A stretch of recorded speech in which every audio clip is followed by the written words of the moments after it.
Bismillahirrahmanirrahim. Assalamualaikum warahmatullahi wabarakatuh. Perkenalkan, kami dari kelompok 1 pada hari ini akan menjawab pertanyaan dari PH keempat Agama Islam mengenai bab 10 yaitu Pembaharu Islam. Untuk itu, simak video ini lebih lanjut.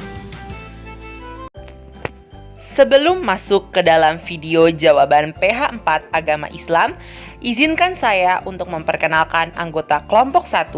Yang pertama adalah Airel Arya Putra absen 3, yang kedua Alvaro Naufal Lauda absen 5, yang ketiga Elfabel Putra absen 18, yang keempat Hamka Al-Abiyu absen 20, yang kelima Muhammad Ziaul Haq absen 26, dan yang terakhir Rizky Novian absen 35.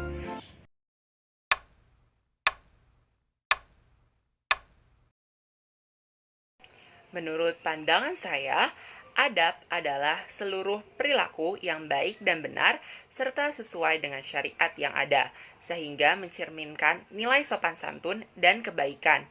Sebagai seorang muslim, tentunya kita harus memiliki adab kepada siapapun dan dimanapun, karena adab sangatlah penting. Dari video yang telah diberikan pun, telah dijelaskan bahwa ulama di zaman dahulu lebih mendahulukan adab daripada ilmu, sehingga adab sangat penting karena adab adalah suatu kemuliaan. Adab adalah kemuliaan, sifat-sifat baik yang diperoleh melalui pendidikan atau pelatihan. Salah satu contohnya adalah kejujuran dan kedisiplinan penduduk Jepang yang telah diajarkan sejak mereka kecil. Semua orang, termasuk penduduk non-muslim, bisa mempunyai adab yang baik karena adab diperoleh dari proses pendidikan, berbeda dengan akhlak yang didapat dari proses ibadah yang benar. Menurut Ustadz Adi Hidayat, pada saat ini banyak orang ke majelis ilmu hanya untuk belajar ilmu, sedikit yang belajar adab. Padahal ulama dulu mendahulukan adab daripada ilmu. Bahkan ada yang belajar ilmu adab 20-30 tahun, sedangkan belajar ilmu pengetahuan hanya 10 tahun. Ketika adab dikuasai, ilmu akan menjadi lebih mudah dipahami dan ilmu kita akan diberkahi oleh Allah Subhanahu wa taala. Menurut saya, adab adalah norma atau aturan mengenai sopan santun yang didasarkan atas aturan agama, terutama di agama Islam. Norma tentang adab ini digunakan dalam pergaulan antar manusia, antar tetangga, dan antar kaum. Orang disebut beradab sesungguhnya berarti bahwa orang itu mengetahui aturan tentang adab atau sopan santun yang ditentukan dalam agama Islam. Namun, dalam perkembangannya, kata beradab dan tidak beradab dikaitkan lagi dari segi kesopanan secara umum dan tidak khusus digabungkan dalam agama Islam.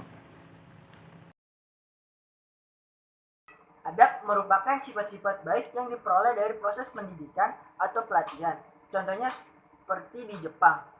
Anak-anak di sana dilatih untuk disiplin dan jujur sejak kecil sehingga ketika dewasa mereka sudah terbiasa untuk bersikap demikian. Karena adab diperoleh dari proses pendidikan atau pelatihan. Non-muslim juga bisa beradab baik. Itulah yang membedakan adab dengan akhlak. Karena akhlak hanya bisa didapatkan dari proses ibadah yang benar.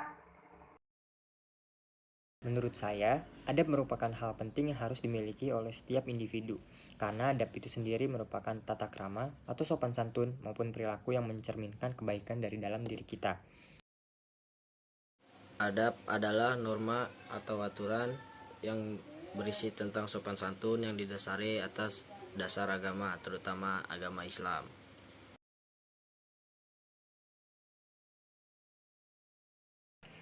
Menurut pendapat saya, mendikte atau biasa disebut menggurui seseorang yang lebih tua dari diri kita, baik itu orang tua, guru, dan lain-lain, merupakan suatu sikap yang tidak sopan dan tidak sesuai dengan adab yang ada. Karena dengan perbuatan mendikte tersebut, sama saja diri kita melakukan perbuatan durhaka karena dapat membuat orang yang lebih tua tersinggung atau sakit hati. Saya juga yakin ilmu yang dimiliki oleh orang tua lebih banyak berdasarkan pengalaman yang telah dialami. Namun, jika memang ada perkataan yang salah atau perbuatan yang tidak sesuai dengan syariat Islam dari orang tua tersebut, kita bisa menyampaikannya dengan lemah lembut dan sopan tanpa mendikte atau menggurui, sehingga kita tetap bisa menghormatinya tanpa membuat sakit hati orang yang lebih tua dari kita. Tentu saja kita tidak boleh melakukan hal seperti itu kepada mereka. Mau bagaimanapun juga, mereka lebih banyak pengalaman yang sudah diambil dibandingkan kita, yang pastinya dapat dijadikan saran kepada kita. Kemudian kita sebagai seorang siswa atau anak harus menghormati guru dan kedua orang tua kita. Seperti yang telah Ibu Iva paparkan dalam soal, kita tidak boleh mendikte orang tua serta guru kita. Karena perbuatan kita tersebut bisa saja menyinggung bahkan menyakiti perasaan mereka karena dianggap kurang kompeten dan kurang tangkas dalam berpikir serta bertindak. Dalam Islam, kita tidak diperbolehkan durhaka kepada mereka, termasuk berkata atau perkataan lain yang menunjukkan kejengkelan kita kepada orang tua karena kemungkinan menyakiti perasaan mereka. Oleh karena itu, jika mereka berbuat kesalahan atau kita ingin meminta sesuatu, alangkah baiknya kita menyampaikannya bukan dengan cara mendikte mereka, melainkan dengan perkataan yang halus dan dengan sikap yang santun. Menurut saya, kita sebagai anak boleh untuk membenarkan sesuatu yang diajarkan guru atau orang tua, jika yang diajarkan memang salah. Karena sesungguhnya, guru atau orang tua itu kita juga manusia biasa yang sering berbuat kesalahan. Kita dapat memberitahu dengan berbicara dengan lembut dan sopan dengan tidak bermaksud untuk menyombongkan ilmu kita.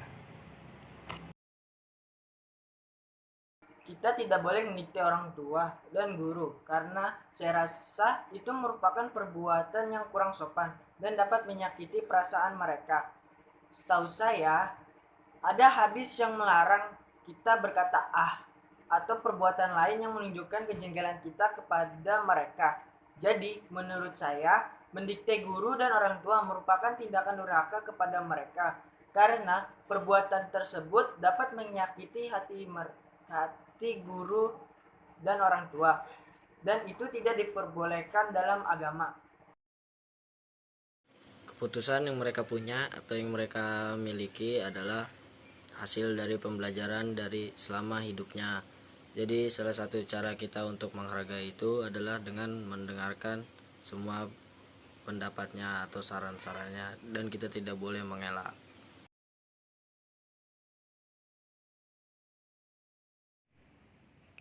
Penyebab kemunduran Islam di masa lalu antara lain: 1.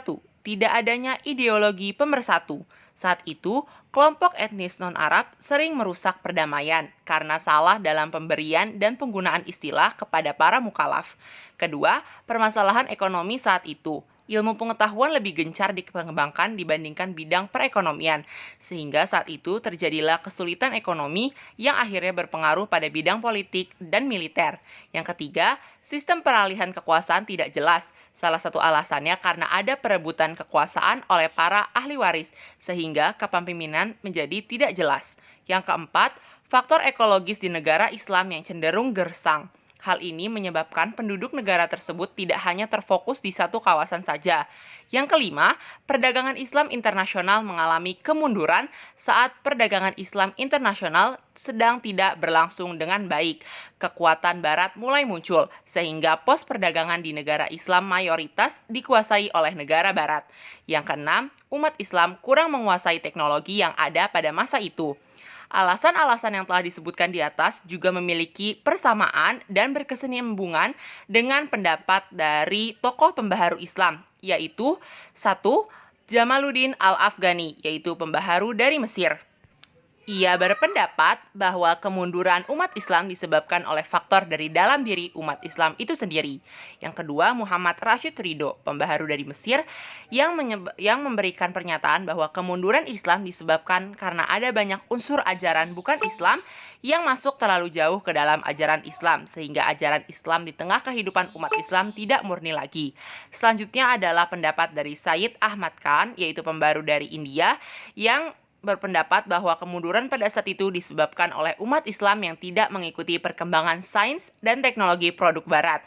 Selanjutnya adalah menurut Muhammad Iqbal, yang berpendapat bahwa kemunduran umat Islam disebabkan oleh kebekuan dan kebuntuan dalam berpikir.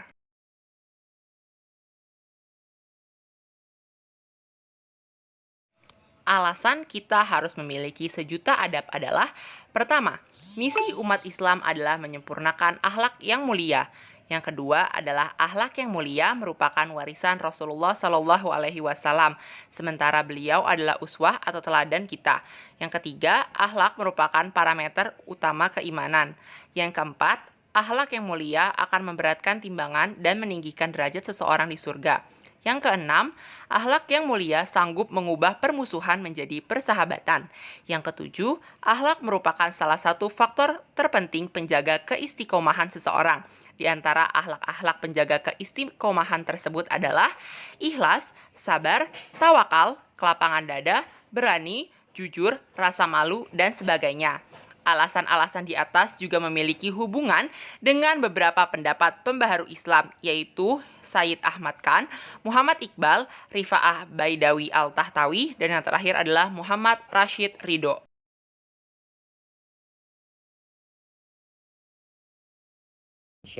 Kita harus menggunakan waktu sebaik-baiknya yang ada di dunia ini untuk melakukan sesuatu kebaikan yang insya Allah dapat mendapat pahala. Kita sebagai umat muslim, baik mukminin maupun mukminat, ada baiknya kita mempelajari tentang dinullah maupun mengikuti jejak Rasulullah agar kita tidak tersesat di jalan lain. Pesan saya kepada pemuda-pemudi di Indonesia adalah lebih mendekatkan diri kepada Allah dan ikut berupaya memajukan peradaban Islam. Pertama, dengan memperbanyak salawat. Yang kedua, mencintai keluarga, sahabat, dan sesama umat. Pelajari adab. Karena dengan memahami adab yang baik, kita akan semakin mudah mempelajari ilmu dan ilmu yang kita peroleh akan mendapat keberkahan dari Allah. Kesimpulannya, pesan yang ingin kelompok kami sampaikan kepada para pemuda muslim adalah: yang pertama, kita harus selalu mempelajari adab, karena dengan memahami dan menerapkan adab yang baik, kita akan semakin mudah mempelajari ilmu, dan ilmu yang kita peroleh pun akan mendapat keberkahan dari Allah Subhanahu wa Ta'ala. Yang kedua, selain kita mempelajari adab, tentunya kita juga harus mempelajari ilmu pengetahuan modern agar kita dapat mengikuti jejak para cendekiawan muslim. Selain itu, kita juga harus mempelajari ilmu agama untuk ibadah, karena amal ibadah yang dilakukan tanpa didasari ilmu, maka kerusakannya akan lebih banyak dibandingkan kebaikannya.